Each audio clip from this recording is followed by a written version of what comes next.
All right, thank you. So this talk is about how we approach the way we learn to be better programmers. So it's about the fictitious divisions that we invent and how I think they harm the progress of our industry. So in this talk, I'm going to talk about one particular fictitious division, the tension between object orientation and functional programming. And I'm going to make an argument for why and how we can do better. So functional programming is cool and powerful, and after a long time in the shadows is starting to peek into the mainstream. As Venkat told us yesterday, functional programming has been around for a lot longer than most of us. But I still believe that mainstream wide-spectrum languages like Java or C# have even more to offer us in using functional techniques to confront real-world problems than do purely functional languages. And there's more leverage, I think, in mainstream languages as well, because as the famous bank robber Willie Sutton said, when they asked him, well, why do you rob banks? He said, well, that's where the money is. And mainstream languages are where the programmers are. So if we want people to be more effective programmers, that's the place to start. Now, some people might say that I'm not qualified to give this talk because Java is an object-oriented language and I'm a Java guy, and well, that may be true, but developers often have strong opinions on things that they don't know anything about, so I ask maybe you'll give me a little bit of indulgence to do the same tonight. So the first topic, I'll start right in with something I know nothing about, and that is sports. So in particular, let's talk about sports rivalries. So in America, the biggest sports rivalry is that between the New York Yankees and the Boston Red Sox. And sports rivalries are an important part of sports. Every team needs a rival team, and the fans, they love their team, but they love to hate the other team even more. And so, if you think about like a typical New York Yankees fan and a typical Boston Red Sox fan, they actually have quite a lot in common. So let's put this in modeling terms that we understand. They're both people, so they share the behaviors that people share. They drink beer and such, and they're both sports fans. So they share all the behaviors that sports fans do, like doing the wave and spouting statistical gibberish and all of that. And they certainly both hate the other guy. But here's the funny part.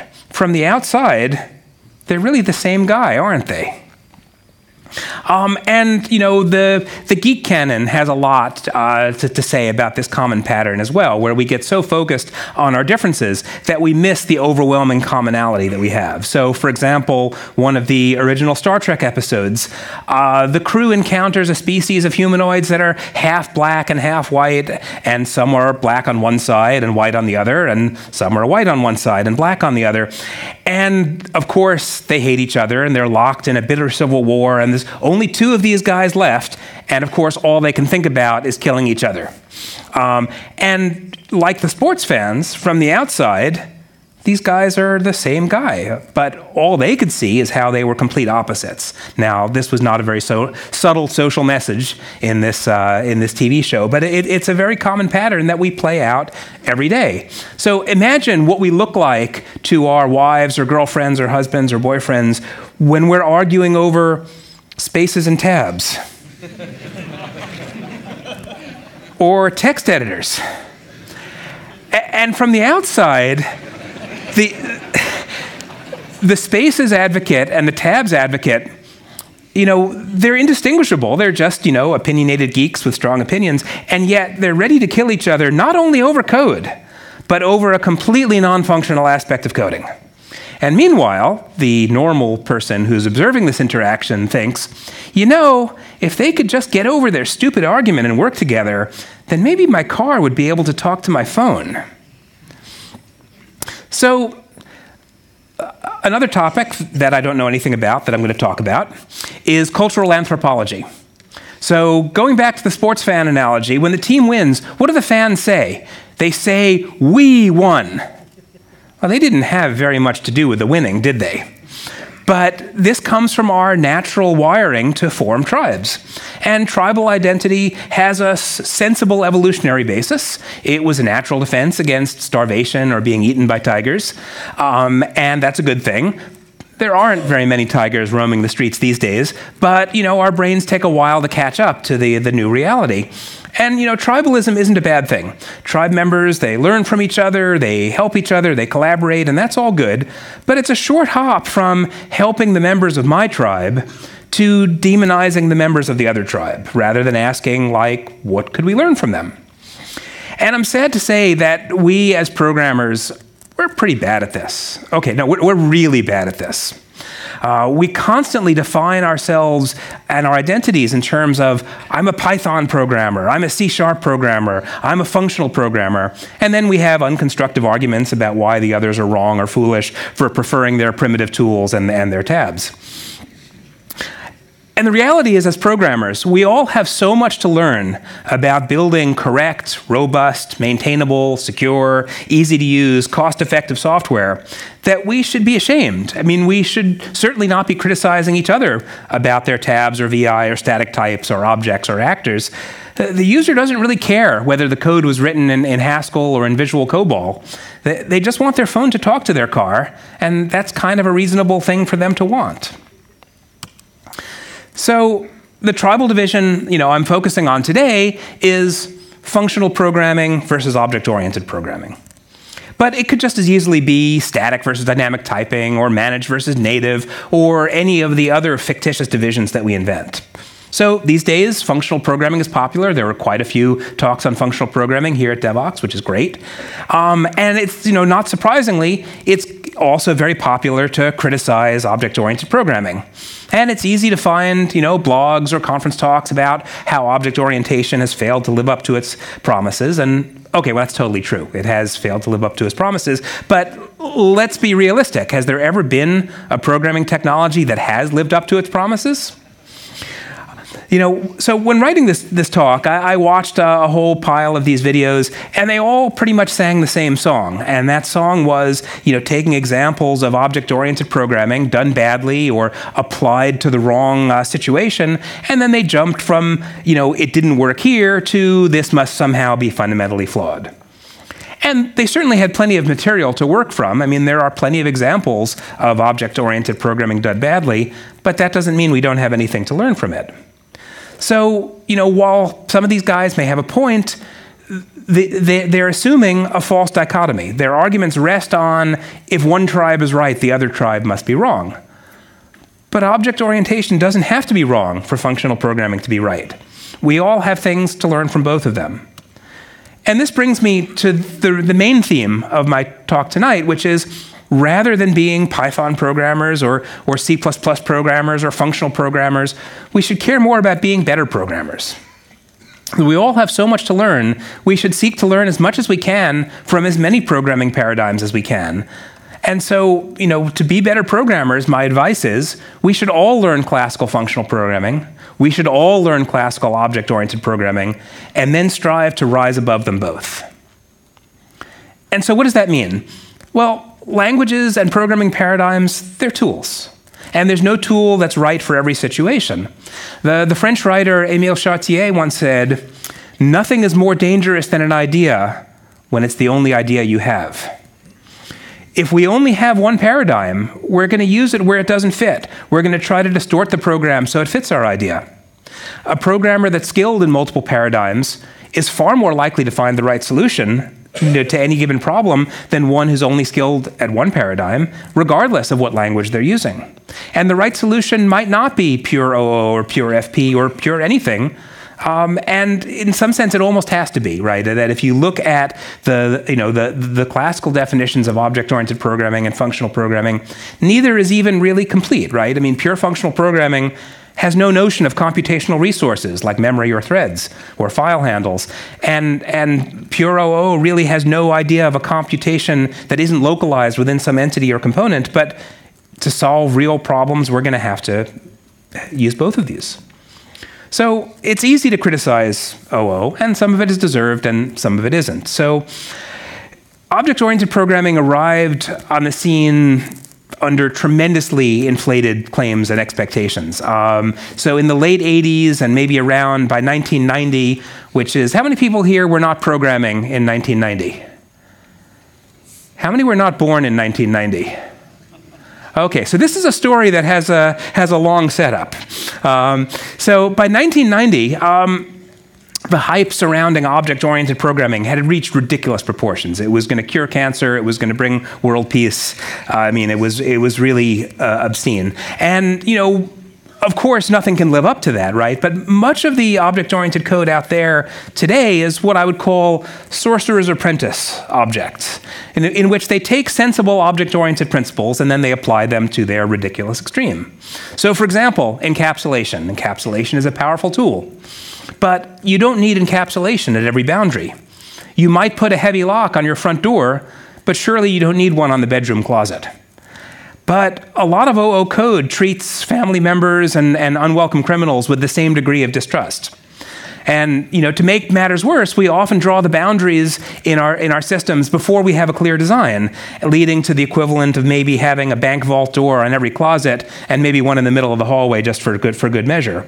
So it's not surprising that some people feel object orientation is a little cumbersome. And that's not really what OO is about, but you know, it's what comes to mind for a lot of people. And I think largely we did this to ourselves, right? The worst offender here probably is the Java Beans coding conventions. Now, what was this designed for? This was designed for dynamically discoverable visual components in an interactive editor. Perfect application for object-oriented programming. But, you know, the cost and benefit of any technique is contextual, and the lessons learned in one sphere or at one scale don't necessarily apply everywhere. But, you know, what did the Learn Java in 21 Days books tell you? It told us, this is how you should write Java code. And so we did, right? And, you know, the result kind of ends up being the worst of both worlds, right? All the ceremonial overhead and all the friction and no actual abstractive value. Good job. But, you know, when people think they're criticizing OO, they're really criticizing a sort of cartoon exaggeration of OO. The conventions that are right for a graphical component framework might be downright silly for most domain objects, but that doesn't mean the technique itself is silly. But, you know, it's fun to criticize things that are popular, and it certainly gets you some attention, and it can even be therapeutic. But my concern is, I think this makes us worse programmers because it closes our minds off to what we have to learn from the other tribes.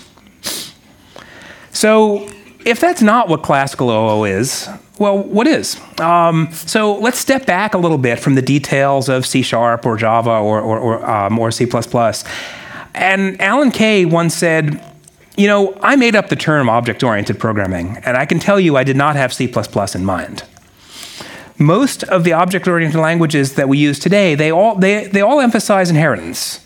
But class-based inheritance isn't essential to OO. It's just one way to get polymorphism. Similarly, static typing is not essential to OO. Smalltalk was dynamically typed. The essence of OO is very simple, that computation proceeds by objects sending messages to each other. And these messages don't have to be statically typed or synchronous or even local. You send a message to an object, and it does something. Maybe it performs a side effect. Maybe it sends you a message back. Maybe it sends a message to somebody else.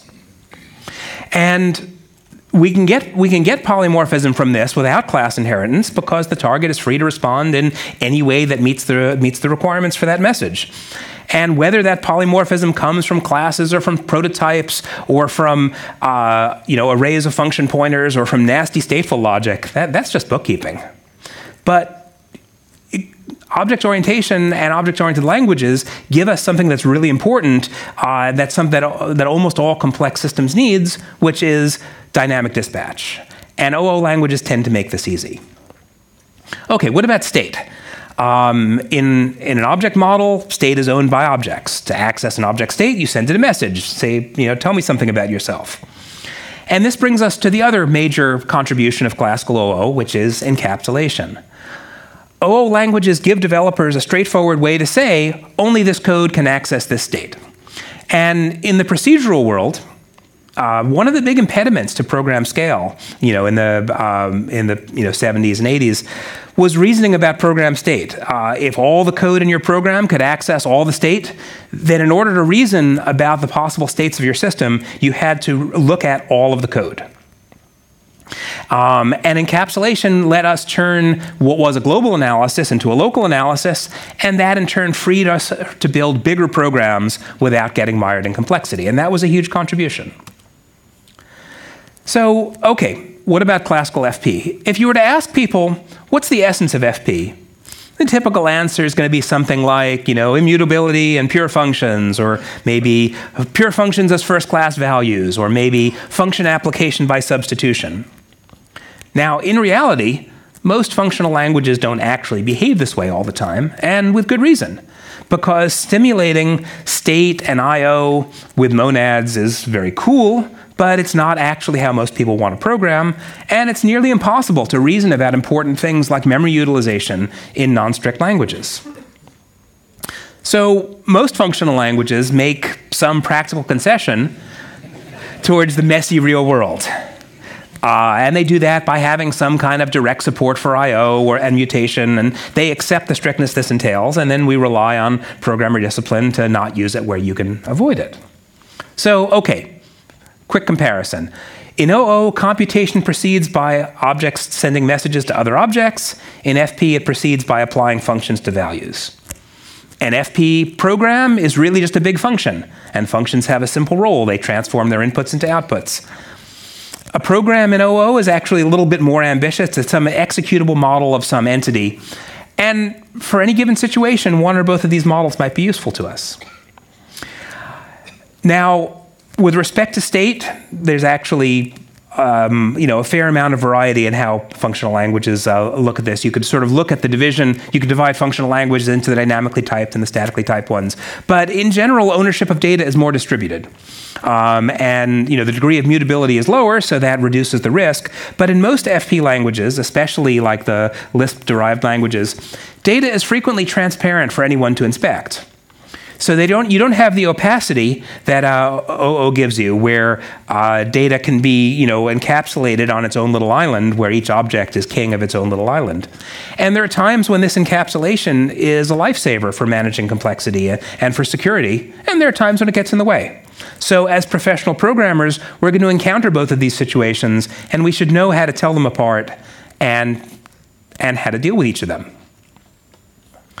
So you'll often hear people say, well, in object-oriented languages, everything is an object, whereas in functional programming, everything is a function. And in fact, like every programming style has an obligatory one-sentence, everything is a summary, where everything is an object or an actor or a function or a peanut butter sandwich or whatever. And such characterizations are pretty useful for like the first 5 minutes of learning a language. And after that, they tend to be pretty destructive because not only isn't everything an object, in reality, nothing is an object. Nothing is a function. Objects and functions and actors, they're just mental models for helping us understand our code. And understanding our strategy for solving the problem.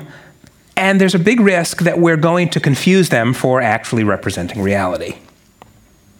So we can choose to model things with objects or actors or functions with varying degrees of fit and fidelity in the hopes of managing the messy complexity of the problem.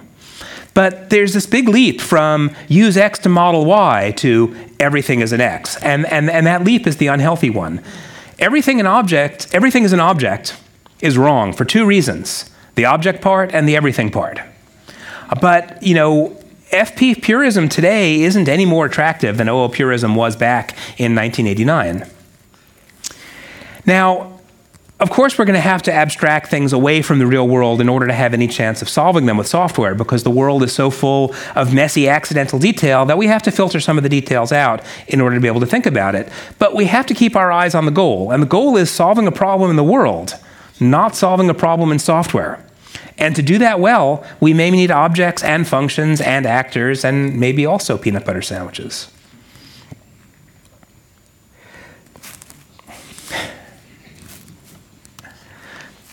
It's only a model. So it's way too easy for us to mistake our tools and our paradigms for reality. In the real world, let's say we have a problem to solve, like I want to make a phone call from my car. And for some reason, good or bad reasons, we decide the easiest way to solve that problem in the world is to turn it into a software problem. So now we have to transform our problem into a set of inputs seen by a program and a set of desired outputs that correspond to our goal. And then we write a program to turn the inputs into the outputs, and hopefully we are done. Right? Now, there's some process by which we turn this messy real-world problem into a set of abstracted requirements. And then we can solve our problem in the more practical domain of software. So let's call this mapping F, and we'll call the reverse mapping F inverse. And here's our big mistake. Our big mistake is we assume that this mapping F is a homomorphism. That is, it preserves all the interesting structural properties of the problem space, so when we transform it into program space and solve the problem there and transform it back, then we're actually solving the problem.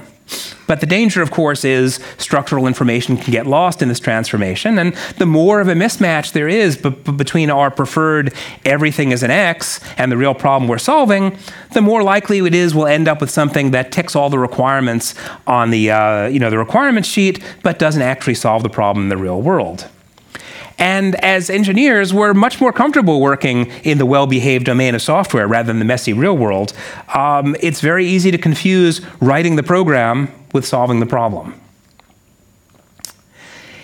In our more arrogant moments, we might describe what we do as building abstractions for a living.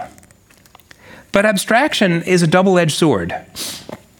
If you look up abstract in the dictionary, you'll find a lot of definitions. It could mean reduced to an idealized form, which is to say separating away all the confounding details to reveal the essence of something. And, that's like often what we think about, when we say, well, yes, we do abstraction for a living. This is the kind of abstraction we want to be associated with. But there's another meaning. Difficult to understand. That's the kind of abstraction we think about when we look at other people's code. But, even the first one is kind of suspect. Different details matter at different times, when you try to solve real problems. And so, by necessity, the abstractions we use in programming have to sometimes be leaky. So, what do we use abstractions for? We use them to manage complexity. We use them to support reuse. But just like it's easy to fall in love with our tools, it's easy to convince ourselves that abstraction is the goal. It's the end unto itself. But it's not. It's just one of the tools that we use to solve problems. So we have to continually be willing to revisit whether our abstractions are really serving the user or whether they're merely serving us. And remember, the user doesn't care about our abstractions. What do they want? They want their car to talk to their phone. So, okay, I like object-oriented programming, and I like functional programming. Now, a lot of people these days say, well, I've moved on from object-oriented programming to functional programming. And for a while, I started to wonder, okay, so all these people are moving on, and I still like object-oriented programming. So what does that say about me? And I didn't like that explanation, so I made up another one. So my experience of programming is probably a little bit different than most people's. The code that I write is platform libraries, core libraries. And when you're writing platform libraries, you're on the other side of a boundary from most of your users. And in fact, you're on the other side of a lot of boundaries. Maintenance boundaries, versioning boundaries, encapsulation boundaries, compilation boundaries, compatibility boundaries, security boundaries. You can't count on your library classes being co-evolved or even co-compiled with their clients or their subclasses because they're in different maintenance domains. They're compiled by different people at different times in different places. You want to hide your internals because you want the freedom to evolve your implementation separately from your API. And sometimes you have to do so because you have security constraints that you need to enforce. And, in a dynamically linked platform like Java, we're so used to this, we don't even notice, right? Assuming that you've evolved your library in a responsible way, you can just drop a new jar on the class path and everything works without recompilation. Object-oriented languages give us really good tools for defining, navigating, and defending these boundaries. And so OO is at its best when a code base spans boundaries like this. The boundary between platform and users is a pretty natural one, but even artificial boundaries can help us manage complexity by limiting the required scope of analysis down to a smaller region of code. If my clients can bind directly to my data representation, then in order to reason about a program, I have to audit or change the whole code base, including my clients. If my representation is encapsulated, then we only have to audit a smaller region of code. And so this is obviously a big deal for security. But also it's a big deal for correctness. As algorithms get more complicated, like take an algorithm like concurrent hash map in Java or the fork join pool scheduler. This is some really tricky code, and the representational invariants are really subtle. So it's kind of a good thing that clients not only don't have to, but can't poke their fingers into the representation. Now, you might be thinking, well, okay, you write platform libraries, that's your thing, but I'm just writing an application. How does all of this help me? And the benefit here is it's more indirect, but it's no less real. As we evolve Java, one of the important considerations that we apply is, will this change enable expressive new library idioms? Because if you make it easy to develop and distribute robust libraries, people will have a richer ecosystem of libraries to use, which means application developers will have a greater variety of high-quality libraries that they can leverage in their own code. And this is true not just for applications. This is true for language implementers as well. There's lots of languages that run on the JVM, and the richness of the Java library ecosystem is in part why languages like Scala or Clojure chose to target the JVM. And so think about like where Akka would be without the fork join pool scheduler. It would have been a lot harder to build that library. And so we all benefit from the benefits of being able to build and distribute robust libraries, even if we're just writing applications. So let me talk a little bit more about boundaries. And I want to recommend a talk that you can find easily on the web by Gary Bernhardt called, well, Boundaries.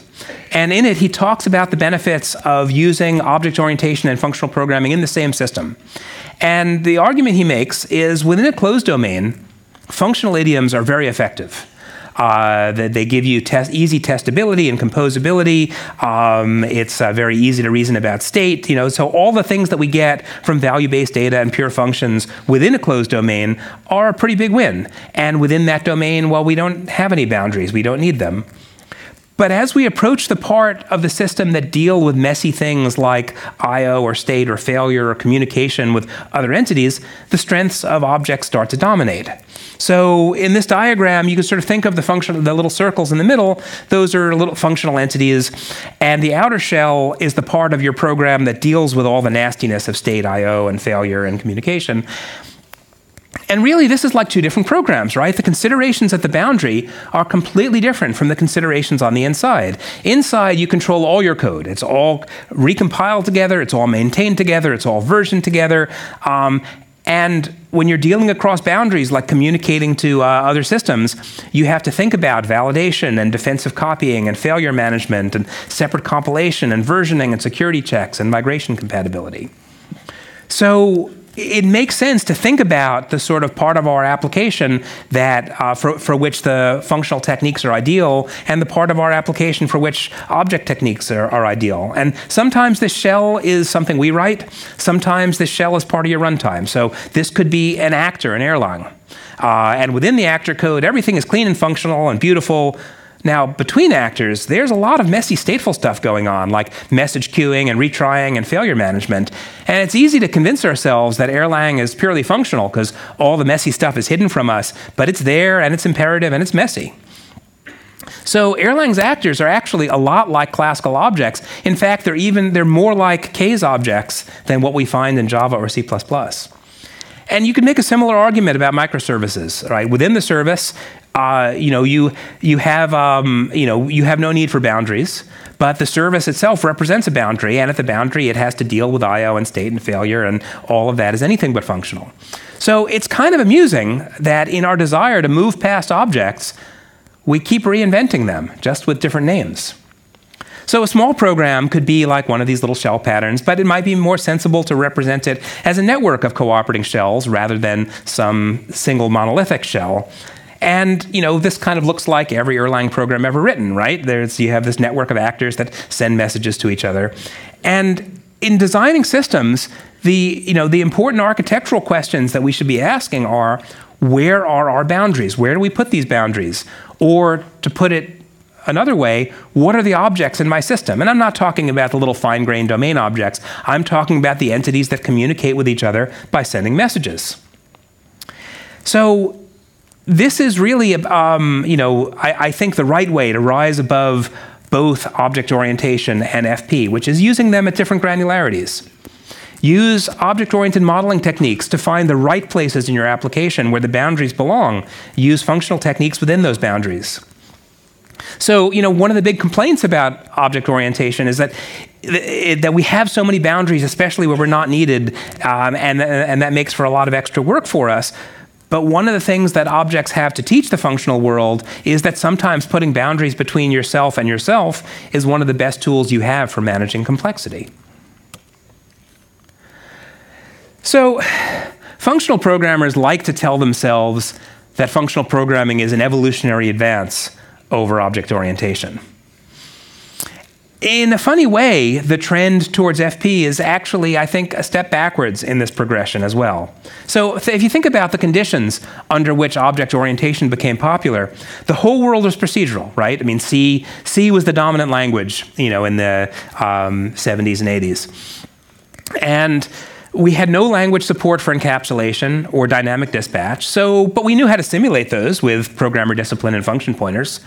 But inevitably what would happen is clients would bind too tightly to the data representation, and ultimately that put a limit on how our programs could scale. FP offers us more in the way of behavioral abstraction than procedural programming did, more in the way of reuse. But when it comes to data representation, a lot of FP languages, like I said, especially the dynamically typed ones, the ones that derive from the Lisp tradition, they take a step backwards into that procedural world where they tempt their clients to sort of peek into the data and ultimately become dependent on the data representation. And that often puts a limit on how our programs can scale. So it's not accidental that the biggest FP programs are a lot smaller than the biggest OO programs. But we should be able to get the best of both worlds once we let go of the tribal belief that one has to be better than the other. FP is great when you're dealing purely with data. And inside that core of the shell diagram, it's all just data. And all that data lives on the same side of all the boundaries. And similarly, because OO focuses on modeling of active entities, it's great for system components that have to mediate between the program and the messier real world. And the reason it's possible to rise above them both is that each offers us complementary tools for managing complexity. And so we can apply a combination which is more effective than either applied by itself. You can sort of see this, this division in the way each of these traditions write about their strengths. So if you look at writing about OO and writing about FP, Brian Marek observed that in general, writings about FP languages tend to sort of omit the messy real-world problems from their documentation or examples, whereas documents about object orientation tend to meet these things head-on, and they tend to highlight how OO mechanisms can be used to contain complexity. So it's easy to pick up an OO tutorial and come away with an understanding of how this is going to implement this crazy set of payroll rules that you have to implement that's been distorted by however many generations of tax codes and union negotiations. Most FP tutorials, largely on a cultural basis, would just leave those things as an exercise for the reader. And I think this is because FP makes us all want to believe we can make the real world as neat and tidy as mathematics. But we can't. We need to rise above our desire for things to be cleaner and simpler than they actually are and engage the complexity head-on with all the tools we have. And, complexity is definitely the name of the game. We are awash in a sea of complexity, both inherent and accidental. The central goal of programming language design should be to provide us with tools for managing complexity. And the fact that there are so many languages out there illustrates that complexity comes in a lot of shapes and sizes, and no one tool is going to be perfect for it. Now, it's almost inevitable that we'll always be operating at the limits of our ability to manage the complexity, because when a supposedly better technology comes along, which allows us to build bigger systems without being overwhelmed by complexity, what do? We rebuild our world in this new image, hoping it's going to take us back to a lower complexity level, and then what do? We immediately turn around and build even bigger systems, until again we hit the threshold at which we're barely able to contain the complexity. Once one limiting factor is removed, a new one is going to emerge. And the cycle of hype and disappointment spins again.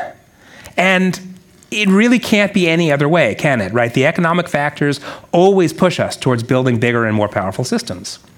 So we basically have one trick for managing complexity. You could call it divide and conquer, you could call it composition. It's the same thing either way. And in that big list of everything, big list of things that everything isn't, they all claim composition as their secret weapon. Functions compose, objects compose, actors compose. No one paradigm owns composition any more than one language owns garbage collection. So both the OO tradition and the FP tradition guide us towards this divide and conquer, just from opposite directions and maybe at different granularities. So OO sort of guides us towards it top-down. It encourages us to draw encapsulation boundaries, which reduce the scope of analysis. FP encourages us to build upwards by composing smaller building blocks into bigger ones. So, big surprise, OO fares better with composition in the large, but can really get in the way when you try to apply it in the small. FP really shines with composition in the small, but its minimalism with respect to encapsulation and often representational abstraction can really contain its ability to scale. So, this false dichotomy of functional versus imperative or functional versus object is often compared to another false dichotomy, which is, should programming be more like math or more like physics?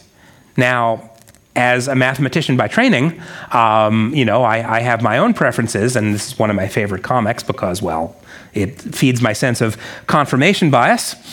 And I suspect a lot of functional programmers feel the same way as this comic suggests as well. But it's really, really easy to be seduced by the math and lose sight of the fact that we're actually running on a physical machine. And we should ignore that at our own peril. Functional languages explicitly disavow any notion of resources like memory or threads or file channels. Resource management is entirely the responsibility of the runtime. And this can be a good thing, right? Because then we get to focus on the business problem without being distracted by the bookkeeping. But sometimes it's not enough. It doesn't give us the resource efficiency we need to solve our problems in an economically feasible way. Now, imperative languages come at it from the other direction. They start with the physics and they work towards the math. This gives us finer-grained control, but like a lot more temptation to get mired in low-level details that aren't so important to the business problem.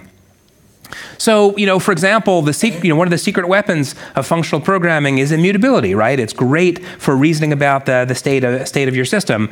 It's considerably less great down at the data structure level, right? I mean, most data structures are almost exclusively concerned with resource management. And this is something that functional languages give us absolutely zero help with. Almost all the classical data structures involve mutability, and there's a good reason for that. Mutability gives us far cheaper resource reuse than destroy and create does. And, without mutability, for example, we give up on cheap, updatable hash tables, which is like our only trick for reducing O of n problems to O of 1 problems. And, of course, the hardware itself is always mutable, right? Immutability is just an illusion that we foist on ourselves. And, don't get me wrong, purely functional data structures are really cool, but they're kind of a bit of a dancing bear, right? It's impressive not because the bear dances well, but that the bear dances at all. So to think that programming is basically math risks ignoring the resource management reality. To think that it is basically physics risks ignoring computational abstraction. So, okay, what's the good news? The good news is that as programmers, we get to play in this whole spectrum between physics and math. And we should be happy about that, right? We need both. We should be comfortable in this whole space and not hide off to one side because the light is better over there. So, okay, we get it. Narrow viewpoints are bad, right? How do we get past our tribal perspectives? We can start by not letting our tools narrow our thinking and avoid having our models become our reality. So we can shift between OO and FP influences as the needs arise. So in this way, I think pure FP languages are going to have a pretty hard time competing with broad spectrum languages that offer reasonable support for multiple paradigms. And that doesn't mean we have to stop doing FP. It just means the language isn't going to force us to. So we have to make it a more deliberate choice. The single paradigm languages, the everything is an X languages, they force us to wedge everything into their paradigm, whether it fits or not. Now, most languages are built on top of something else, right? I mean, and so sometimes we have to drop down into the underlying language, especially to implement a lot of the core libraries. For example, you can't implement Erlang's message dispatch in Erlang, or the I/O monad in Haskell, or even socket input stream in Java. Now, language implementers are often willing to do that, right? Like our JVM guys like to say, we code in C++, so you don't have to. But when users have to drop down into the substrate, that's usually not a great thing. And narrow spectrum languages give users this bad choice. Either split your program across two different programming models with a big barrier in between them, or do without the things you can't do in the hosted language. So in a successful broad spectrum language, you can write more of your platform and your application without having to cross that big barrier. And it's pretty powerful that we can write data structures in Java like concurrent hash map using ordinary Java code. Because that means, among other things, that we're likely to get more of those libraries than if they had to be written in C. And that users that have specialized needs can just take this code and customize it as they see fit. And abstractions like Akka can just use them. At the same time, object-oriented languages like Java and C# are adept at learning tricks that had previously been the domain of functional programming. 20 years ago, it was garbage collection. Now it's lambdas, coroutines, and pattern matching. And despite their historical associations, these features have nothing intrinsically to do with functional programming at all, except that they were popular in those languages first. But it turns out they can fit very nicely into object-oriented languages as well. In his keynote last year at JuliaCon, Guy Steele remarked that good ideas survive by hopping from one language to another. And the language that develops an idea is very often not the one that survives. It may well be some other language that comes along, maybe a less pure language that comes along later to popularize it. And sometimes, it's new combinations of multiple old ideas that are the best new idea. So, I think these broad spectrum languages offer developers an awful lot of flexibility to pick the programming paradigm that works for the problem that's in front of them without having to switch languages. And I think that's a really good thing. So if you want to hear more about where we're taking Java and what we're learning from functional languages, you can come to my talk tomorrow morning. But it doesn't really matter what language you're working in. No one can stop you from doing functional programming in your head. So, summing up, we all have so much to learn. The problems we're trying to solve are so messy, we can't afford to ignore what we can learn from any programming paradigm or lock ourselves into one paradigm just because we like it better. So we need to learn from functional programming, from object-oriented programming, and from others too, and rise above them all.